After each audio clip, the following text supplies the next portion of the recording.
شاهمیر، میشه وقتی رسیدی زنگ بزنی؟ راستی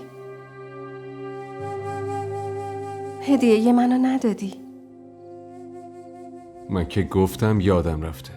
وقتی اومدم میگیرم بهت میدم. نه، نمیخواد چیزی بگیری.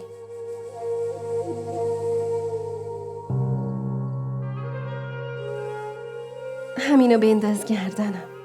من فکر میکنم که بهم گردن بنده طلا دادی.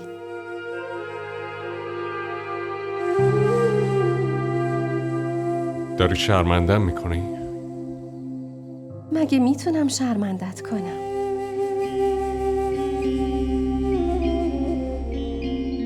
آزرا، تو میدونی تو کاملا دیوونی.